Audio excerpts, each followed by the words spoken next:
Good morning. Hello, everybody. How are you guys?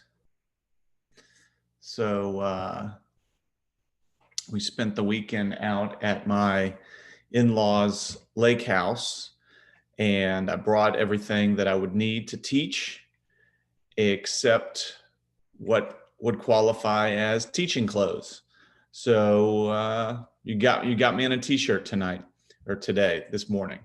But it's the last day, so I guess you know that I'm a serious individual already, and so you can still learn even if I'm wearing a t-shirt. Okay, so I don't have any particular. I don't have any particular agenda here. So just like we did when we did the practice exam, or not the practice exam, the possessory estates worksheet. The goal here is to sort of work through. I don't know if we have time to go through all six, but I think we might. But that being said, are there ones that we want to start with, or are there? Let's back that up. Is there a question, or are there questions regarding the exam that you would like to have me address? Not substantive questions first. So anything that people are wondering about the format, about how you're going to take it, etc. I think that I've given all the information that I have, but I'm happy to repeat as necessary.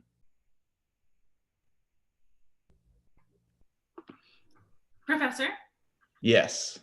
I have a question about the quizzes. Yes. So how is that going to be factored into our grade considering we only took one? It is not going to be factored into your grade. So the grade's just 100% final? Or I'm sorry, we have the participant. Oh, Lord, okay. I will say this, the other class asked if I might create quizzes, quiz questions as just a way of checking to the extent that that was helpful. And I said that I would try to do that. So I'll send, if I do, I'll make a quiz available, and it won't count for anything and you don't have to do it. But if that's helpful as a review, then I'll try. I'm going to try to do that. I thought that was a good idea. Thank you.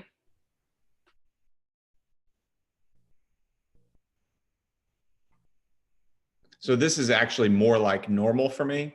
So I think I've talked about the quizzes before. I thought that they would be necessary, and I'm not 100% sure that they weren't helpful or good. But the reason that I wanted to do them in the virtual environment, I felt wasn't, that's the virtual environment is why I wanted to do them. And as we got into the semester, I felt like the need was less significant. So I sort of didn't prioritize that, which is what ended up happening with the quizzes. And so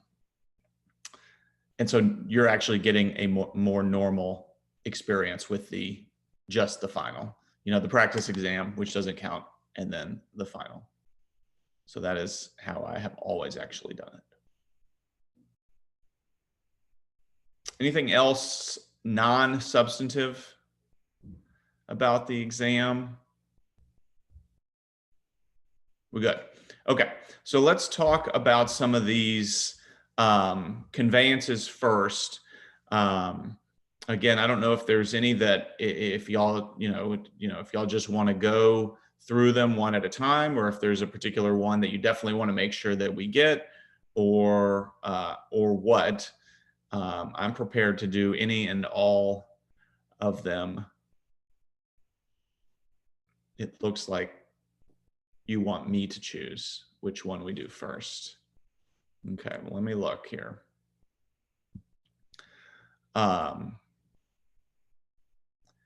Let's start with, let's just go in order, unless y'all are going to stop me. All right, so let's see if this is going to work. So so far the Wi-Fi is okay, but it's actually not Wi-Fi. I've plugged in here, but Since I'm going to be in share screen, I'm not going to be able to see you guys, as many of you guys. So if there starts to be some sort of glitching that seems to be coming from my internet, please just tell me in the chat. Okay. Good. Okay. Let's see.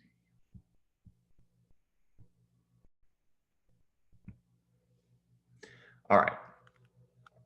So the first one begins 2A, so long as the trees are not cut down during A's life, but if the trees are cut down during A's life, then to B. So somebody want to work through it with us? I don't want to just sit up here and tell you all the answers. It would be great to have someone working through. Hold on, I need to show my participants list. I've got a different computer. Here we go, all right. Let's go with Austin. So what do you think we're looking at here? I think we're looking at an FSSEL. Okay, and what makes you think that? Executory limitation, because there is a condition and also a third party present. Great. And so what does B have? An executory interest in fee simple. Great. To as long as, and do we have, it's an executory interest, so that should be making us think, uh-oh, maybe a rule against perpetuities problem. Is there a rule against perpetuities problem here? No. Why not? Because the condition is going to either be satisfied or not satisfied during A's life. Great. Okay. So then A begins to cut down the trees on the property. At that point, who holds what interests? So what do you think? B would have fee simple because for an FSSEL, the triggering event happens automatically.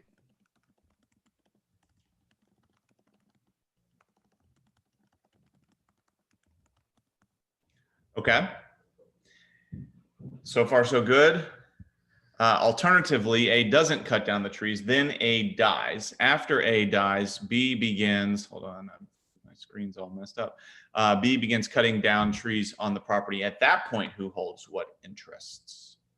So alternatively, B would have no interest in the property because they were not cut down during A's life. And so A's estate would have fee simple.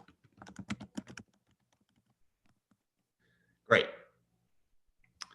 And when you say A's estate has fee simple, if I had said who A's heirs were or what A's will did, would you be able to be more specific?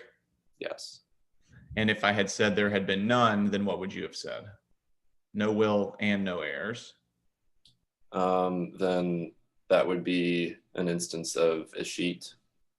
Great. And so just going one last quick point, after A dies, B begins cutting down trees on the property.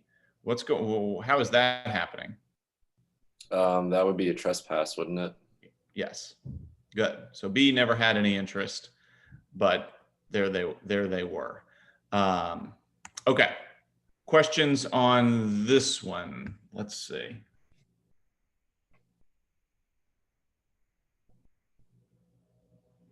Good. So that was number one.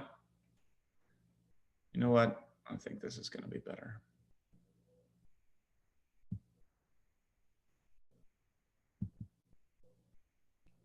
Okay. Which other ones do we want to do?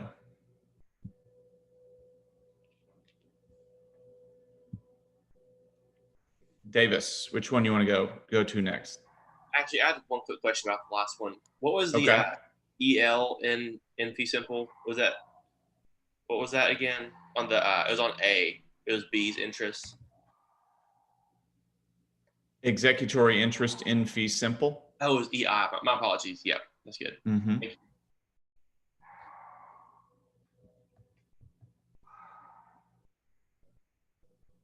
Jack, I saw your hand. Do you want to, or is someone else going to say something? I'm sorry. No, I saw JC's message for 2 and 4. Okay. So I'm on a different computer than usual. And so I've just got to get everything all set up here. Number 2 and number 4. Great. All right. Thank you guys for helping me through. All right. Well, we're on number 2. So let's do 2. So JC, you want to do 2 with us? Yep, I can give it a go. Okay. So 2A for life, then to be on condition that once B takes over, the property is used as an amusement park during B's life. All right. So what do you think you got? So first up, we definitely have A has a life estate. Good. Then I believe B has a contingent remainder in fee simple subject to condition subsequent. Okay. And I want to say that there's O has like a hidden right of entry. In fee simple, would you say? Yeah. Okay. So I just want to let everybody hear me. The in fee simples, you know, sometimes they're important. Usually they're not terribly important, but they add up. So if you go through the whole exam forgetting to put in fee simple on, you know, your future interests or in whatever it is, you know, sometimes like this one, the in, what it is in is actually a crucial part. And so it's actually worth a significant amount of, it would be if this were an exam question, it would be worth a significant amount of points. But most of the time, the in fee simple is just worth a point, but it adds up over the course of 9 conveyances if you don't put in fee simple, especially in the part A, questions, right? In the part B and C, when you're kind of repeating interests, then the sort of ramifications are a little less significant. But especially in the at the time of conveyance, who holds what interests questions, you know, don't forget those are free points to put in, you know, in most cases in fee simple. But JC, you hit on that this one is in something other than fee simple. So let's go backwards a little bit here. So obviously A is life estate, that's correct. Now you're saying B gets a contingent remainder. So what is it contingent on? That once he takes over, he uses it as an amusement park. Great. And so when does that condition apply? After A's, once it becomes possessory for B, so after A dies. Great. So it does not. So if we think about 2 different periods of time here, the period of time in which A holds the possessory estate and the period of time in which B holds the possessory estate. It only applies, this condition, in the period of time when B holds the possessory estate. Okay. And that's why JC has put that it is in fee simple subject to condition subsequent, right, JC? Yeah. I thought the other, like, I questioned myself if maybe it's fee simple determinable, but I didn't feel like, since they had the language on condition, that I leaned with subject condition subsequent. Yes. So that part is right. It's on condition. On condition, that is conditional language. That's classic fee simple subject to condition subsequent. So I'm hoping as an initial matter, everyone's seeing that because there was a condition that would apply once B took over, that means that B did not take over in fee simple. Rather, B would take over in fee simple subject to condition subsequent. And if there is a fee simple subject to condition subsequent, look at your chart, there has to be a right of entry. JC described it as a hidden right of entry. I think that's fair, right? It doesn't say and then back to O, or then O gets a right of entry or whatever. But that is so this part, the life estate, the fee in fee simple subject to condition subsequent, the right of entry in fee simple, all of that's correct. But let's talk a little bit about contingent remainder. So we've talked about what happens once B takes over.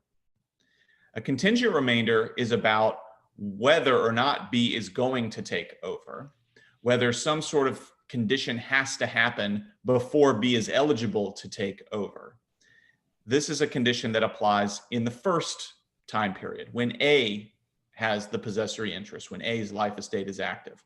And so, JC, what has to happen for B to be eligible to take this at the end of A's life? It's automatic, so it'd be indefeasibly vested remainder in Great. fee simple subject condition subsequent. Great. So it is not contingent. So this is a weird situation in which there is no doubt that B is going to take it. They are going to take it at the end of A's life. However, once they take it, then it is subject to some sort of condition. Okay, so they definitely going to take it. It's an indefeasibly vested remainder. It's ready for them to take. Nothing has to change. Nothing can change. But once they do take it, then they've got this this property has to be used as an amusement park requirement. Okay, and there are no contingent remainders or executory interests, so we don't have to worry about rule against perpetuities, and so we're good. I'm just glancing at questions B and C. I'm going to come back to those in just a second. But let's say that A had stopped using the property as an amusement park while A was still alive. JC, what would happen if that happened? I don't think anything would change. I don't think anything would change either. There's an argument, maybe the way that this is worded, you could sort of twist it into a way that A actually might lose their property too, but I don't think that the way that this was intended to be written, even though maybe if someone really wanted to, and I don't want to open the class up to this kind of confusion, maybe you could go around it. But I think that A doesn't have conditions like this on their property, on their use of the property. It's only once B takes over. Okay. And so A can use it for whatever they want, but once B takes it, then it has to be an amusement park or B loses it. Okay. So JC, what'd you get? I'll bet you got this one correct. What'd you get for part B? So B has FSSCS, and O has right of entry in fee simple.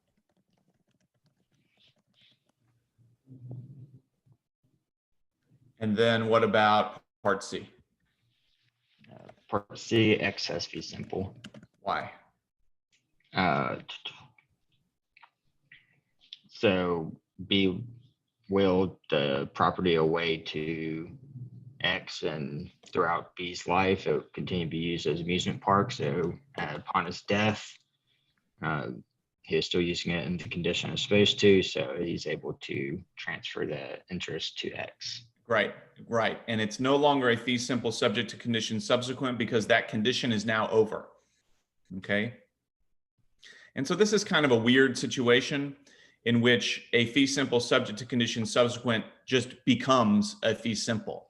There's no future interest activated here. It's just that the condition becomes practically impossible to be violated, right? The way that it's written, it only applies during B's life. And so once B's life is over, it cannot be violated ever again. And so we therefore just sort of call it what it is, which is, since that condition ain't ever going to happen, there is no future interest.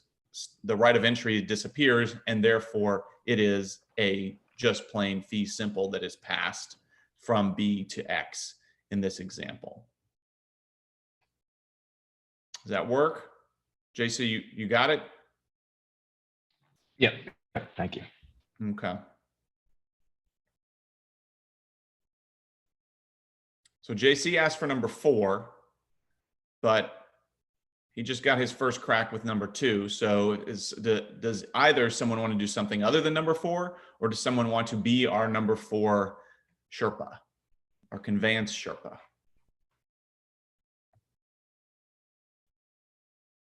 Jack wants to be our conveyance Sherpa. You want to do it for number 4? Yes, sir. Let's do it. All right. Okay. This could get ugly, so hang with me. Okay. So That's why we're doing it now when it doesn't matter. yes. Okay. So O makes the following conveyance to A for life, I put that A had a life estate. Okay. Then, sorry. Then to B if she graduates from law school during A's life, and if she doesn't graduate from law school during A's life, then to C. So I kind of bounced around a lot on this. So I had a discussion with you like a while back about the comma placements or lack thereof. Mhm.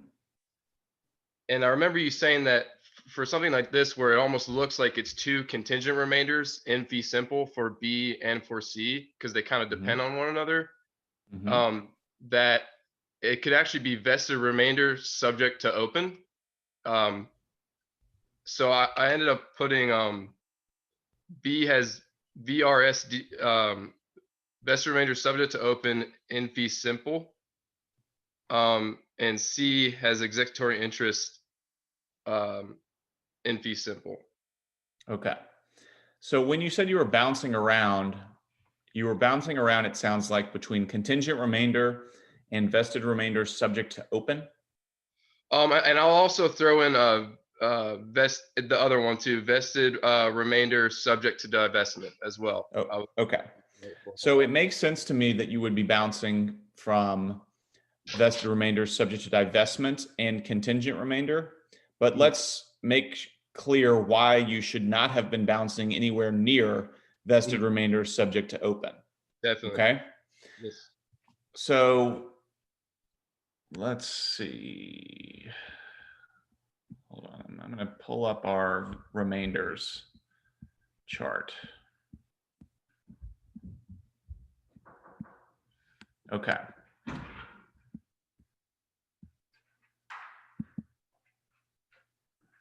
All right. Can y'all see that now? Can you see the future interest chart? Is everybody there? Is anybody here? Yes. You can see that chart, yes? Yes. If y'all are nodding your heads, I can't see you. Okay, thank you, Tierney. So it is definitely not a vested remainder subject to open, because the defining feature of a vested remainder subject to open is that it is given to a group of people. And so in this instance, it's got B and it's got C, but it doesn't have any situation in which both B and C could take it, or B plus some other people could take it, or anything along those lines. So if what we're looking for when we see a vested remainder subject to open is an unclosed class of potential recipients here, we look at this conveyance and we don't see anything like that, right? So Jack, what is the class what is the group of potential remainder holders here that B is a part of? Looking at it now, I would say there's not a group, because it's just either B or C. Great. There is not a group. It is either B if she graduates law school, or C if she doesn't graduate law school. So there is no vested remainder subject to open to be bounced back and forth. That should not be a part of anybody's bouncing on a question like this. Okay, so at some point you'll have to sort of trust yourself that, like, this might be a contingent remainder, this might be a vested remainder subject to divestment, but you'll have to know, like, I don't see a class, I'm okay eliminating that one. Because as long as you keep multiple things, without narrowing it down, then you're going to start confusing yourself, right? So use the charts to narrow things down. Is it this? Definitely not that. So just wipe it off. Is it that? Definitely not that. Wipe it off. Okay. I do think this one could be confusing between vested remainder subject to divestment and contingent remainder. And so, Jack, at first you spoke about how you were thinking it kind of felt like two contingent remainders. Yes, sir. And so my question is, what bounced you out of that? Just pulling up my chart. So You said something about the commas. Oh yeah. you said to watch out for, so it says 2A for life when you see a life estate, then to B, and whether or not there's a comma immediately after that next person it goes to, so then to B comma, or whether or not it's there. So I remember, I think you said if there's no comma, then what follows after then to B is kind of more or less attached to B. It's a little bit, a contingent remainder for B maybe. That's right. Okay. And if she doesn't graduate from law school during his life, then to C. Mm-hmm. So can we maybe put that with C as C's contingent remainder? So what are you saying B has? Contingent remainder in fee simple. Uh-huh. And C, you were saying also has contingent Yes, sir. remainder in fee simple. Right. And I like what you said about the commas. You're bringing attention to the fact that this is all one thing, right? Then to B if she graduates from law school during A's life. If B doesn't graduate law school during A's life, then B is getting nothing. Okay, so before B is eligible to take this property as a remainder, B has to graduate from law school during A's life. If that doesn't happen, then B gets nothing. B's entire interest in this property is contingent upon that language. Okay. And in just a moment, we're going to look at number 5 and see the difference between those two. So Jack is right on his second try that this is a contingent remainder for both B and C. I keep using the phrase, and again, I tell you that it really doesn't matter. You don't get extra points for putting this, but this is what's known as a competing contingent remainder. It is either going to one of these places. The important part about that is that there is no reversion here. There's no possibility of it coming back to O because no one's condition triggered. Okay, here it's either B did graduate or didn't graduate. It's a binary choice. It's either going to B or C. Okay. Yes, sir. All right. So then, did you have a question? Sorry. Sorry. I just wanted to double check. So we cannot have a remainder and a reversion. So you will not expect to see possibility of reversion or anything along those lines. I will not expect to see possibility of reversion because there's no such thing. But Okay. I will not expect to see O reversion unless there is some chance that O might have a reversion. So I'm going to hold that question. Let's get B done, and then I want to talk a little bit about when there might be a reversion, even though there's contingent remainders. Yes. All right. So here, B graduates from law school while A is still alive. At that point, who holds what interest? Okay. So A is still alive. So A still has his life estate, and B satisfied his condition by graduating from law school. So sorry, one sec. He will have, it's not, excuse me, sorry. So he will have IVR and FS because it is now guaranteed to go to him as soon as A's life estate ends because he satisfied that condition. Exactly. The contingent remainder becomes vested as soon as B graduates from law school, and it's indefeasibly vested because there's nothing else that can happen to it. It's B's. B's got it. B can't forfeit it. Nothing's going to change. Boom, we're done. Okay? So life estate and indefeasibly vested remainder in fee simple. Before I go into where there might be hidden reversions, which I think, Jack, is what you're talking about, I want to open up. Does anybody have questions about what we've done here on 4A and B? Yeah, Ryan. Can we talk about why B doesn't have a contingent remainder in fee simple subject to executory limitation, and then C have executory interest? Okay. So you're saying because maybe B takes it subject to something when they take it? Sure. I guess my question is why, how could that be? What is the restriction in this? Let's look at in B. Let's say B graduates from law school while A is still alive. I mean, what could happen? I thought that the B part was more clear, that it was a life estate, and then B would have the indefeasibly vested remainder in fee simple. Okay. So then you're saying, so just that? Yes. Okay. So it's kind of like what we're talking about with number 2. Let's look at B's interest. So let me do this.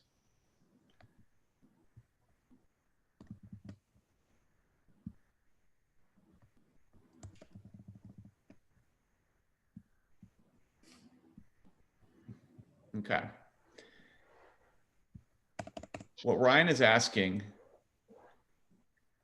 or what Ryan's answer is suggesting, is that there are 2 different conditions that could apply to an interest of B in this example.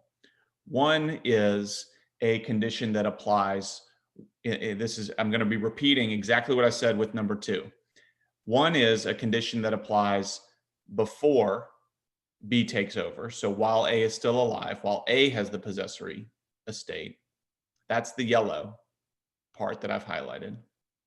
And the other, according to Ryan's question, is that there might be a condition that still applies even after B takes over the property. Okay, so think about a timeline, right? And the timeline is A gets it in life estate, then A dies, and it goes to someone else.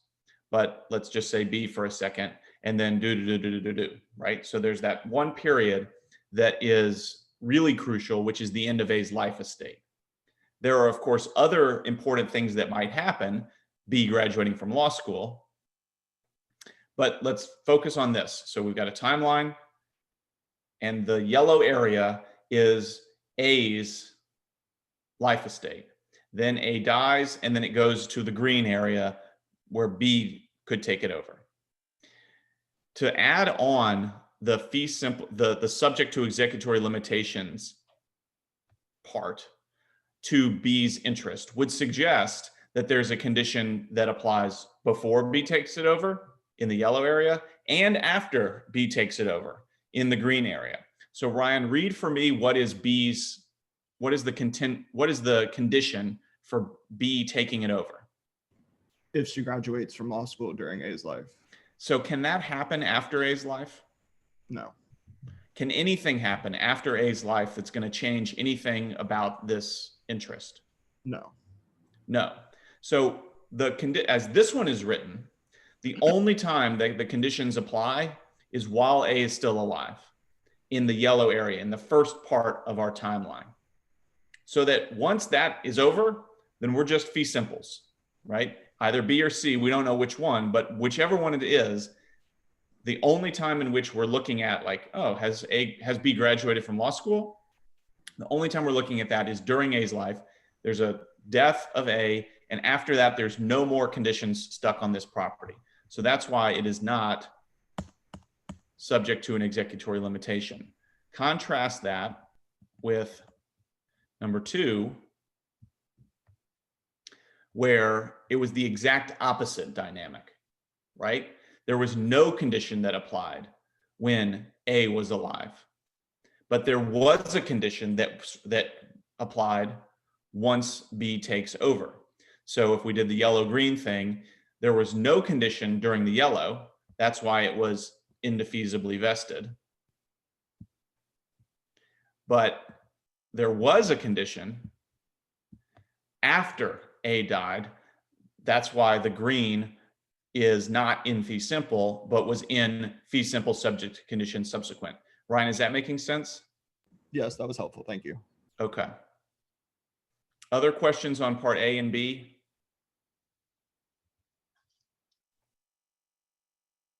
So I just want y'all to hear, that's tricky, right? But it requires tediously making sure you know when the conditions apply. Okay.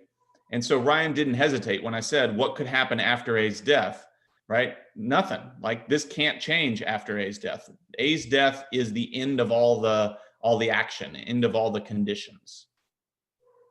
Okay, and so that means that it's only in the remainder area where we're going to have some sort of question marks and contingencies. All right, Jack, I'm calling you back here. Yes, sir.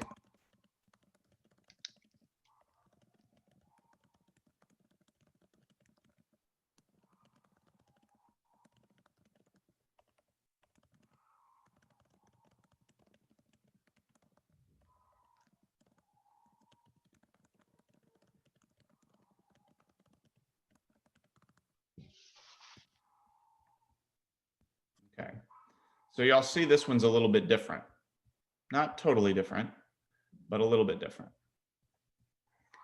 To A for life, then to B if she graduates from law school during A's life. And if she doesn't, right, I shorten it a little bit. And if she doesn't, then to C if she graduates from law school during A's life. Okay, so this one's going to begin the same way. But what's different, Jack, about C's interest here from C's interest in the first example? Her interest doesn't hinge on whether or not B satisfies his contingent remainder requirement. She has her own opportunity to satisfy it separately and to get it, the fee simple. So I wouldn't say, I don't think you said it quite right. Okay. It's not that it doesn't hinge on B graduating. It's that it doesn't hinge exclusively on B graduating. Okay. So here, if B graduates from law school during A's life, then B has the first crack at it. Okay. That's the first, if you read this in order, B has the first crack. So if B graduates, it doesn't matter what happens to C. C can graduate before B, C can graduate after B, C can not graduate, it doesn't really matter. If B graduates, it's done. It goes to B. Okay. But if B doesn't graduate, then C has a chance, right? Just like up here. So far, it's pretty much the same, but it's not exclusively based on that.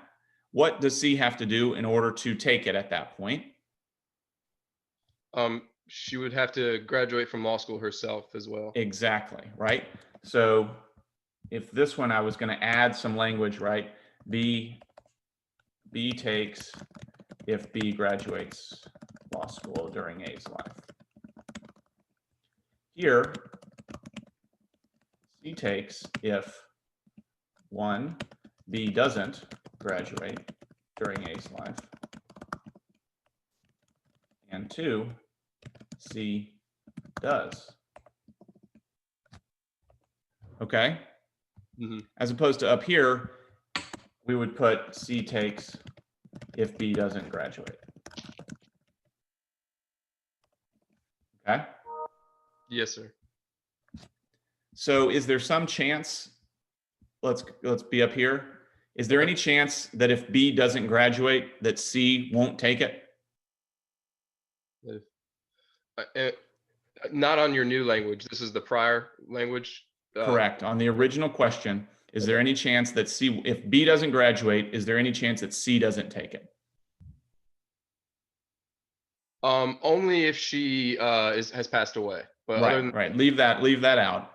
then no, sir, I wouldn't say so. Great. But what about here?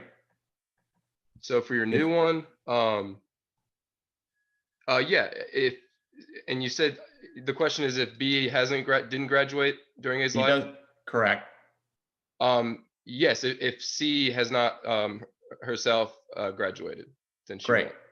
So if that happens, so there's a possibility here that neither B nor C will graduate.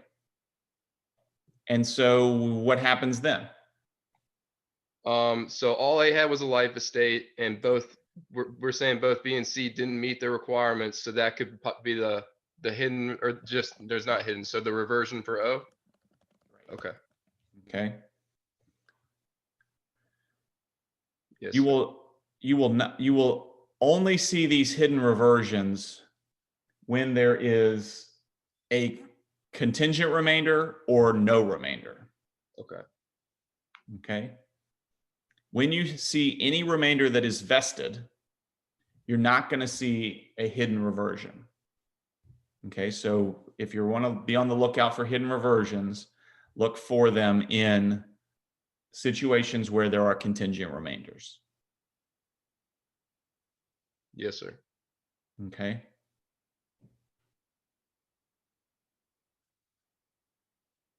We good with that little add-on to number 4?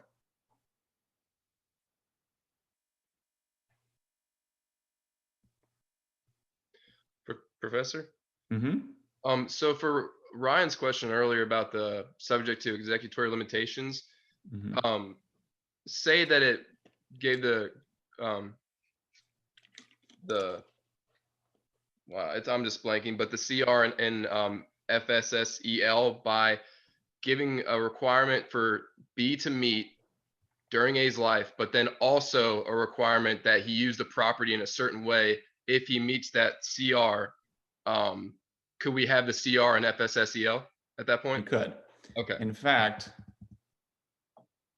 yeah, it could be then to be if she graduates from law school during A's life and once takes over, use it as an amusement park or something like, and just combining all the things. There's absolutely circumstances in which there will be. So number 2 has a condition that only applies after A's death.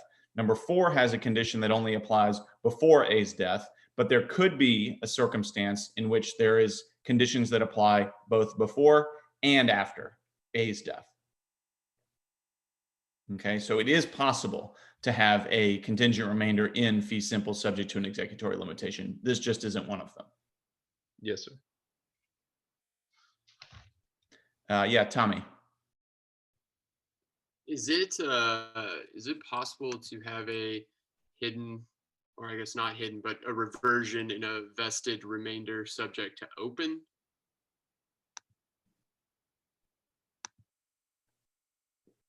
I don't think so. I don't think once it's vested. So if it was something like 2A for life, then to A's children who reach the age of 21, and A has a bunch of kids that are under 21, they would all have contingent remainders.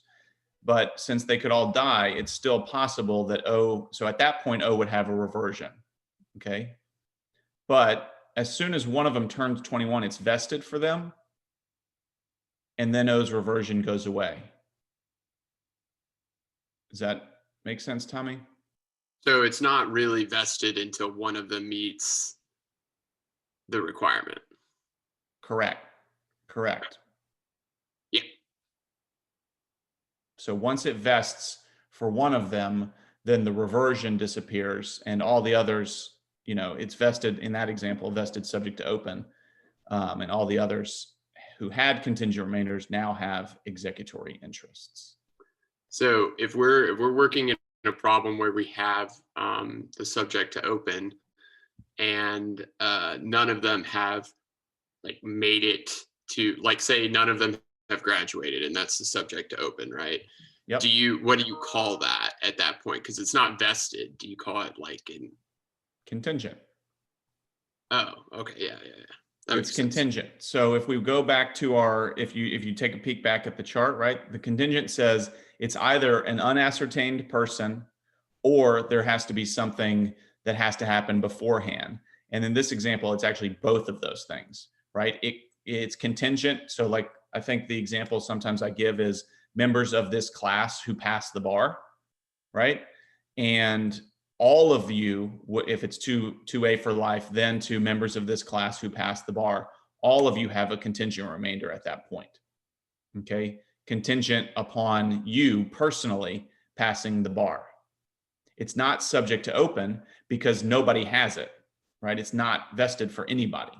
But as soon as, let's say, Tommy, you speed through and take, quadruple, course loads and graduate in 2 years and you pass the bar first, as soon as it vests for you, then it is vested subject to open. Okay, but as long as it's not vested for anybody, it's contingent for everybody in that example. Got it. Okay. And then as soon as it vests, then you are now first in line, right? You're right there behind the life estate. And everybody else, if they're going to come, they're going to have to jump in to the class. And partially divest you, right? The class is open, so your vested remainder is subject to open. They have executory interests that could jump in and take portions of yours. Got it. Okay, yeah, that makes total sense. Okay.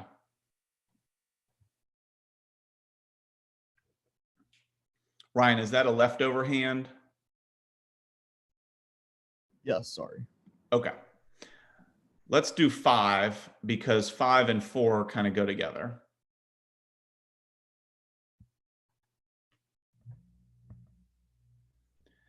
Okay. And when Jack was doing 4, he talked a lot about these commas.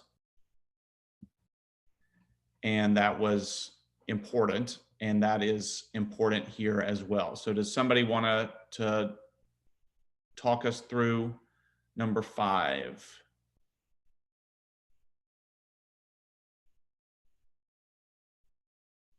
I can do it. Great. Okay. So All right. for A, I said that A has a life estate. I said that C has a contingent remainder in fee simple. And B has a contingent remainder in fee simple as well. Did you bounce around on C's interest or B's interest? So looking at like the commas and stuff and like the way that it looks, it kind of paused me for a second, but the during A's life, I knew that C couldn't have a vested remainder if it was contingent on a condition for A's life, because you would have to look at the end of A's life to then distinguish if that condition had been met to either have it vested in C or to B. So. Yeah. Do we have to wait till the end of A's life to determine whether or not B or C is going to take it? No, because if B graduated at any time during A's life, then at that point it would become vested in B. Okay. All right. So if you were to have bounced around on what C's interest might have been other than a contingent remainder, what do you think? What else might it be? I was going to say maybe like vested remainder subject to divestment. Mm-hmm. Because then it would be, go ahead. to C, and then it would like C would automatically have it, but if B fulfilled it. So the reason I put these two here is because functionally they're exactly the same thing. If B graduates from law school during A's life, then B is going to take it. And if B doesn't graduate from law school during A's life, then C is going to take it. Okay. So there's no functional difference between these two things. There might be a slight difference in rule against perpetuities, but neither of these violates the rule against perpetuities. So we're clear on that. So there's really no functional difference between number 4 and number 5. The only difference is in how it's phrased. And in that difference is a different interest for C and B. So up here we have then to B if she graduates from law school during A's life. That means B is not eligible yet to take this. That's why it was a contingent remainder. But in 5, then to C. That means C's got it. C's ready. That pause, that comma, that's vesting. That's this interest vesting for C. But something might happen during A's life that's going to take it away from C and give it to B. So rather than contingent, this one is C has a vested remainder subject to divestment. So Chase, I hear what you're saying. You're saying we have to wait until the end of A's life to determine if C is going to take it. Okay? Maybe, but maybe not. You said if B graduates from law school during A's life, then we know that C is not. What if B dies during A's life? then he's not, well, saying he dies before he graduates, Mm-hmm. then C doesn't have a vested remainder. Oh wait, C does have a vested remainder. Yeah, at that point, right? So that's another situation in which we don't have to wait until the end of A's life to determine if C's going to take it. C's going to take it. Okay. And so so I recognize that a lot of the things that I'm saying here, you could say about the other one as well, but the difference is in just the phrasing. Then to C. And if we pause, then we can hear the vesting for C, even though there is this possibility that B is going to come back and take it. Okay? Come and take C's interest. If C has, so Chase, if C has a vested remainder subject to divestment, what does B have? Executory interest. Right. Okay, so I want everybody to hear those pairs, right? So note that in number 5, the pair is a vested remainder subject to divestment with an executory interest, but in 4, it's two contingent remainders. Okay, and so I don't believe that I'm going to convince you that there is or ought to be a meaningful difference between 4 and 5 in terms of what they are. Okay. But I do want you to hear me say, when you see, then to C with a comma following a life estate, that comma is signifying the vesting of C's interest. When you see no comma, you're seeing something that is conceptually more consistent with a condition that has to happen before B can take it. In this example, it's C has it, but something could happen after that could make C lose it. And so it's like you're approaching the same kind of situation just from opposite perspectives. C has it, but they might lose it. C doesn't have it yet, right? That's functionally very, very similar. But they are two distinct types of interests. And again, it only really matters which one you have if you have a rule against perpetuities problem, which neither of these questions have. Okay, but the labeling is what you're being tested on next week. So pay attention to the labeling. So Chase, does this make sense? It does. Okay, so then this part should be easy. B graduates from law school, A is still alive. At that point, what happens? So it's the same question as in 5. As in A 4. has a life estate, and then B has an indefeasibly vested remainder and fee simple. Great. Okay. Great. Austin, I see your hand. So it doesn't matter that the divesting condition is out of C's control. It does not matter. Okay, because I thought that like in the example, in like the classic example of like then to C, but if C smokes a cigar during his life, then I thought that that was because it depended on whether C did the thing or not. But it can just be any condition. It seems fairer when the vested remainder subject to divestment holder controls, but that's not a requirement. So it could be to A for life, then to C, but if the Grizzlies leave Memphis, then to Mike Conley or something like that. All right, thank you. So there's no requirement that the condition be controllable by the person who's going to lose the interest. In fact, this kind of situation is somewhat common, right? To A for life, then to C, but I really want to incentivize B to graduate from law school. So I'm going to give them this opportunity to graduate from law school and then take over the remainder. So the question for, well, I guess I am still a little bit confused to distinguishing that from 4, because that's the one that was really similar. Because if she graduates during A's life, and then, but those conditions are, you're saying that the comma is where, because it's vested already in C, they already have it. Then if B does this condition, then they could lose it. Exactly, right? And that's only in the way we're talking about it. In function, it's exactly the same.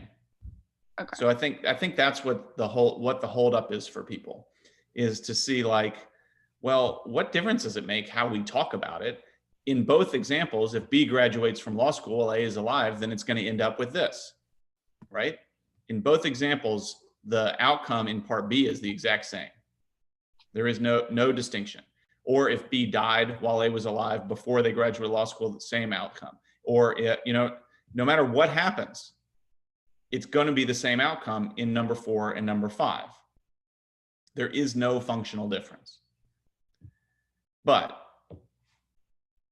there is a difference in how we conceptualize, talk about these interests. That's this distinction. So this is the least sensible, I don't know, whatever the word I'm trying to say is, the one that makes the least sense to distinguish between this type of vested remainder subject to divestment and this type of contingent remainder. Okay. The only thing I can offer you is that when it's phrased this way, what you're looking at is a vested remainder subject to divestment.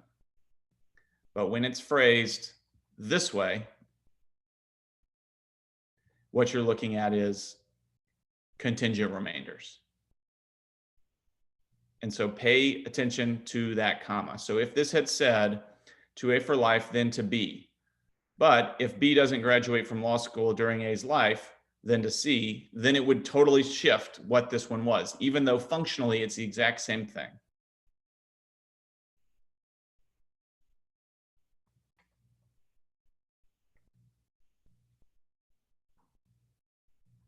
So that one's, you guys don't like that one. That's okay. But I don't know that I can be more clear as to what it is that you're looking for, right? You're looking for the comma after the first remainder is given. To A for life, then to B, comma. Okay, that comma makes all the difference. And that's real. Like, that's not just in this class. That's real in the way that these would be read in an actual conveyance circumstance, like in real life.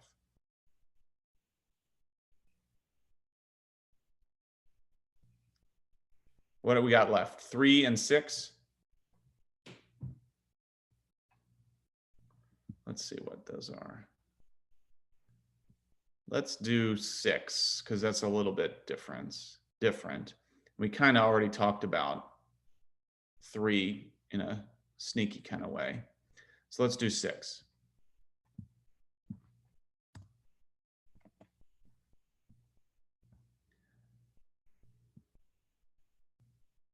Okay.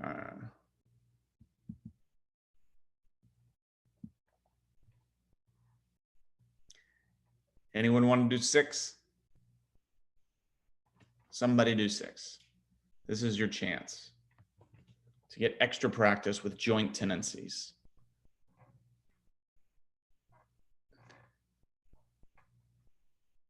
And potentially to stop Jack from doing another one. And JC from doing another one.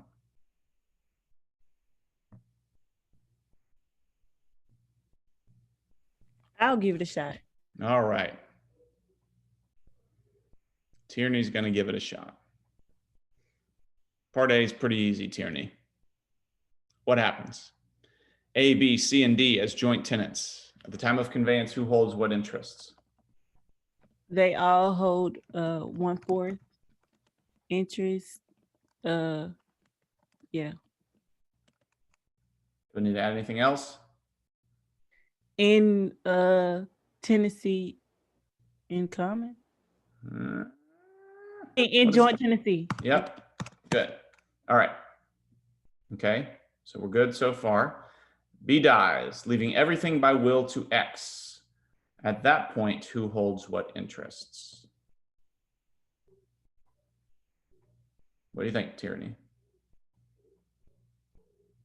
I think X gets B's 1/4, Mm-hmm. and everybody else still has their 1/4 in joint Tennessee. Okay. What is a joint? What is the key feature of a joint tenancy? Okay, so X gets fee simple. Nope. Nope. What is Oh, the key? yeah. What is the key feature of a joint tenancy? Is it I don't think I understand what you're asking. So there's one big difference between a joint tenancy and a tenancy in common. Will, what's the big difference between tenancy in common and a joint tenancy? In a joint tenancy, there's a right of survivorship. In a joint tenancy, there's a right of survivorship. So what does that mean about when B dies and leaves everything by will to X? That means it's not descendable. So A, C, and D each split B's 1/4 interest. And so they end up with 1/3 each. In joint tenancy. All right. Okay, Tierney. So the right of survivorship is the main thing to know about joint tenancy. And it is that when a joint tenant dies, and we'll use the exact right word, their interest is not descendable. It does not pass through their will. In a joint tenancy, the decedent joint tenants' share gets split evenly among the surviving joint tenants. Okay? So A, C, and D will each take a portion of B's share. X gets nothing because X can't, at least related to this property, X gets nothing because B can't convey things through their will that are held in joint tenancy. Excuse me. Okay. So Tierney, you got that? If it had been tenancy in common, then the answer would be exactly what you were saying, right? It would be A, X, C, and D. But because it's joint tenancy, B's interest cannot pass that way. Okay. Jasky and Davis, are those hands like questions? Yes. Okay. So my question is, I think you actually might be about to answer this, but they cannot convey it like through their will, but they can through like just a sell or like giving it to someone. Correct. Correct. They can sever the joint tenancy, but they cannot do it through their will.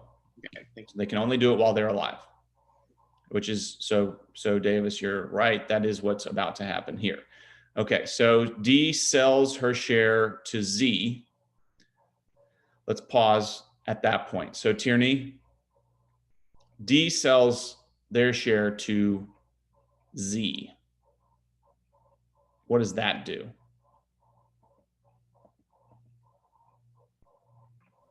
It cuts off the right of survivorship, right? Yes. So, Well, first of all, let's stop. Does Z take anything?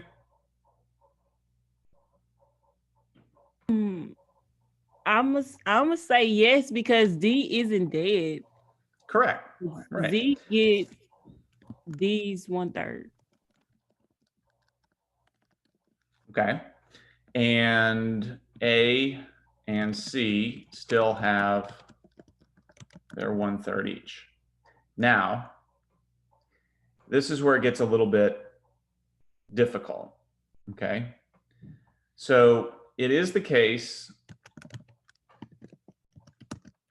that Z cuts off the right of survivorship, or D cuts off the right of survivorship with regard to that 1/3 interest.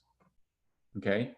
However, the right of survivorship survives for A and C for the 2/3. Okay. So it's really kind of hard to write this one out. So I sometimes do it like this.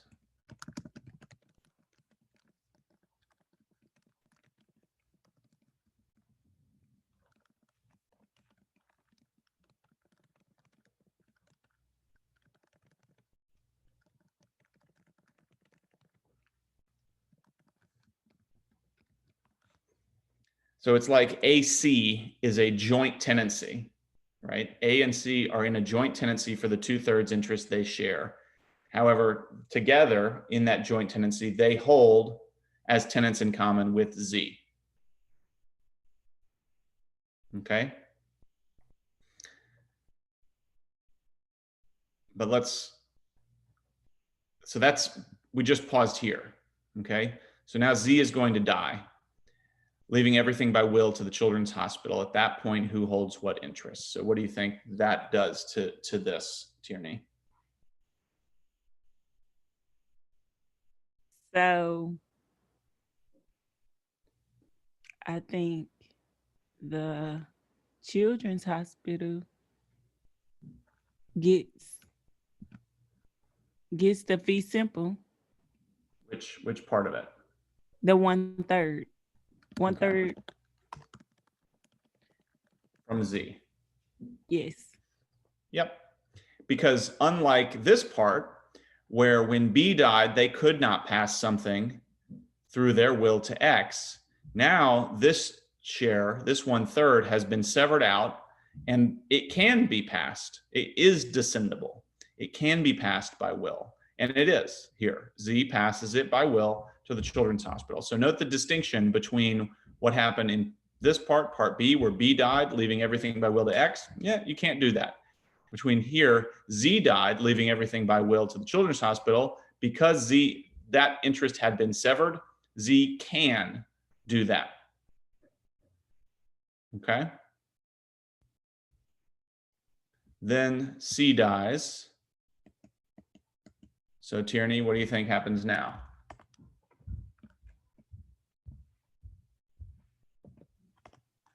A has 2/3.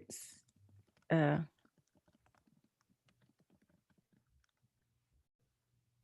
who has the other? The Children's Hospital still has their 1/3. And are they joint tenants? Is there any more joint tenancy in this? No, they're both Tennessee in common. Great. Okay. So at this point, this joint tenancy has been dissolved because we're down to the last surviving joint tenant. That's A, and therefore A will have all of it. But A is now in a tenancy in common, 2/3, 1/3 with the hospital. Okay. Questions on A through D before we go through part E? Yeah, this is just a general question for tenancy in common and joint tenants. On the exam, do you want us to have like the 1/3 or 1/4 little fraction there next to it? Yes. Okay. Yes. JC? Yeah, do we need to write that A and C are in joint tenancy for the 2/3 they share, or if we had like A comma C be simple 1/3 each in joint tenancy, and then the other part tenancy in common? Or do we need So to? you do need specify to that? you need to indicate two different things. Okay. So you need to indicate both that A and C together are in a tenancy in common with the Children's Hospital, and you need to indicate that within the A and C relationship, it is a joint tenancy. So I'm not really terribly picky on how that is conveyed, but I do want to note that those are two distinct points that need to be both conveyed here. One is that the joint tenancy survives for the 2/3 interest, and the other is that sort of together, that 2/3 interest is a tenant in common with the separate one, with the 1/3 interest in this example. Does that make sense? Yep, thank you. Okay. Will, is that a leftover hand? Yes, sir. Sorry. Okay, no problem. Anything else on this A through D?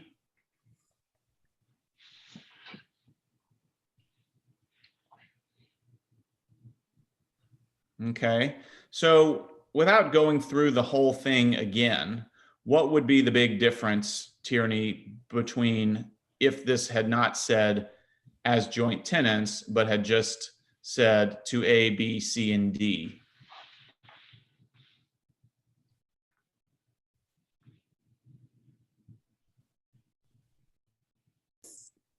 So would they all have a life estate? Why would they have a life estate?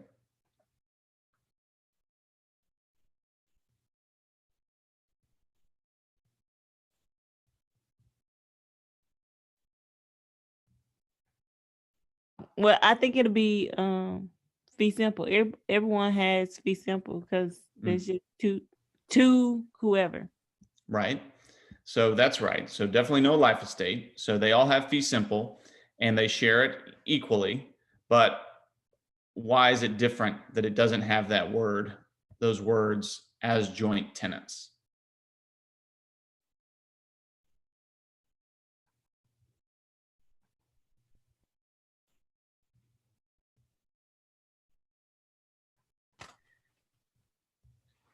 I mean, with the language, using the language as joint tenants, I mean, it changes the conveyance.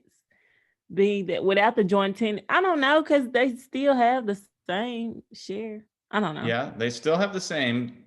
Jasky, what's the difference? The difference is that they'll have A, B, C, and so they'll each have 1/4, but it's in tenancy in common instead of joint tenancy. Right. The difference is we don't say in joint tenancy, we would say in tenancy in common. Okay, so that would be the part A difference. But then once everything happened, and in particular, the big difference is here with B.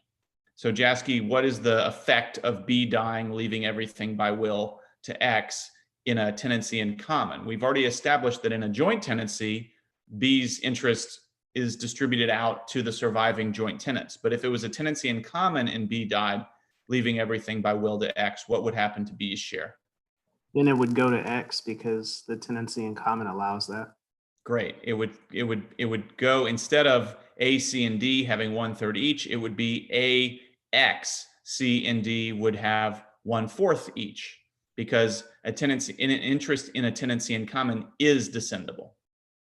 Okay. And then everything else kind of stays the same, except that C's interest would not go to A, but would rather go to whoever C's heirs or whoever C willed it to.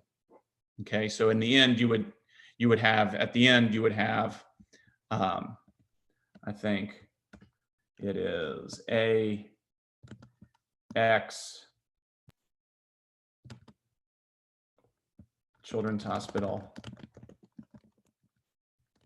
C's estate.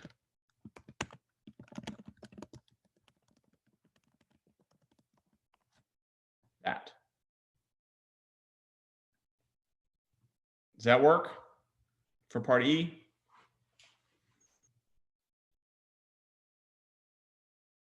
We good? We made it through. Like I said, we kind of did 3 sneakily in there. Let me just put the answers in real quick for those of you who did it and want to make sure you got it right. A has a life estate. Let me close that. No graduates. So any graduates of high school have contingent remainders. All of them. Contingent remainders in fee simple. And there is a hidden reversion here because it's possible none.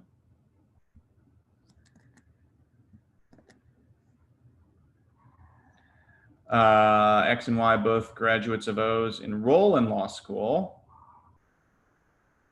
X graduates.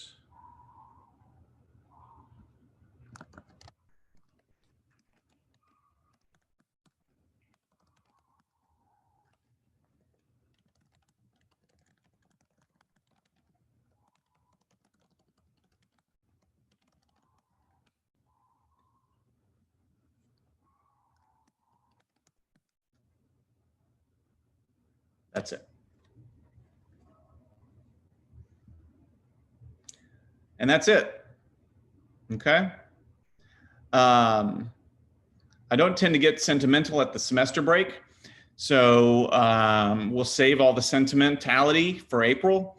And so keep questions coming via email, and have a great Thanksgiving, or as great as we can under these circumstances, which include having law school, your first law school exam the Monday after Thanksgiving. Sorry. And thank you for a great semester, but we will see each other soon enough.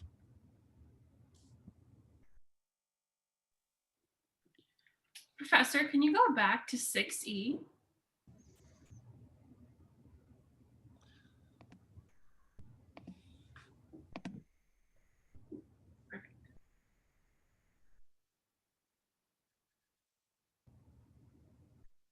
Thank you. You're welcome. Professor? Oh, Trenton, did that address your issue? Can't see the end of the page. I'm just seeing that now. Well, he's gone. Somebody who said something, I'm sorry. Yes, sir. I just want to double check what we're looking for that hidden reversion is no remainder, or we're dealing with contingent remainders, and that could be a bit of a cue. Say it again. So when no remainder or contingent remainders. Yes. Okay. So great. for when I say no remainder, I mean, all I'm saying is like 2A for life, right? There's no remainder given. So that means there has to be a reversion. That's, it's hidden in the sense that it doesn't say, and then back to O, but it's a little easier to see that there's a reversion because there has to be something. So most of the time you're going to be looking for contingent remainders that it's possible no one's contingent remainder takes. So that's why in the example you just did, when it went from contingent and he satisfied it, so it went to being vested, subject to open. The reversion went away. Okay, great. Thank you so much. You're welcome. Yeah, Chase. Okay, so I'm just gonna talk through my kind of understanding for 4 and 5. So with 4, you have both of the parties being contingent. You have B contingent on graduating, and then you have C contingent on if B doesn't graduate. Yep. As where on 5, you have C automatically getting it, where B is the one that is contingent. There's no condition for C to fulfill, or no anything like that. They already have it, as where B is the one that's contingent. Yep. Okay. And if I was going to tweak one thing, I would say that it's not that B is contingent. I would say that B has the ability to act aggressively and cut short C's interests, or instead of cut short, divest, right? So in this instance, B actually controls it. So this make more conceptual sense. But what you're seeing in a vested remainder subject to divestment with an executory interest is that the executory interest holder is waiting for something to happen that they can come in and chop out C's interest, the vested remainder subject to divestment. And that chopping is divesting, right? C's got it and everything is great and C's going along, but then B comes in and boom, you're out. And that's a little different than, even though obviously that you could talk about a contingent remainder the same way, That's conceptually the difference. Okay. And with 4, that's why C is contingent, because you have to look at the expiration of A, like the timeline. It's like we won't know until after A's life if C will get it or not, because at any The point way that this was phrased, exactly. that. Okay. As we're in the other one, C has it, and then at any point prior to that possessory, B could come in and swoop it. Good. Okay, cool. All right, thank you. Okay. Yeah, Jasky. Yeah, so going up to number 3, why would number 3 not be a situation for a vested remainder, or vested remainder subject to open for the graduates?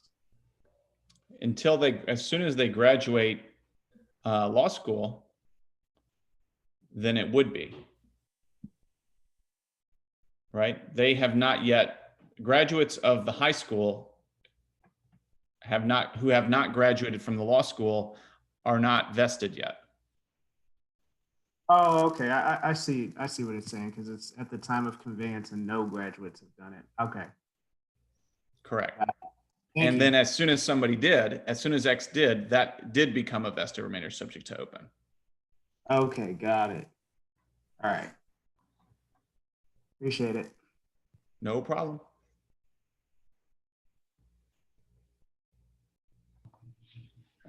Prince Kerr, I was curious on, so like on the past exams, it says briefly explain. That's what exactly you're looking at. I imagine I know some of them will queue off for rules against perpetuities, but then others, I guess it's just trying to get us to, in a couple of sentences, explain why it might be a little unique. Yep. So key things that you might be seeing in a briefly explain would be, like a fee simple subject condition subsequent does not automatically terminate right upon the moment of defeasance, or a joint tenancy comes with a right of survivorship. And so the interest is not descendable when one of the joint tenants dies, or you said rule against perpetuities. Yeah, those are the kinds of things, just little details about the interests that are like those. Those are the ones that you're most likely to bump into. So it's not necessarily explaining how we got to that final who holds what interest. It's about, okay, now that these interests are here, here's some information about these. Yeah, it's kind of like, why is this one a fee simple subject to condition subsequent instead of a fee simple determinable, or why is it automatic? Those are the kinds of things that you're coming across. Okay, awesome. Appreciate it. Have a good Thanksgiving. You too. All right, bye. Bye. I think so.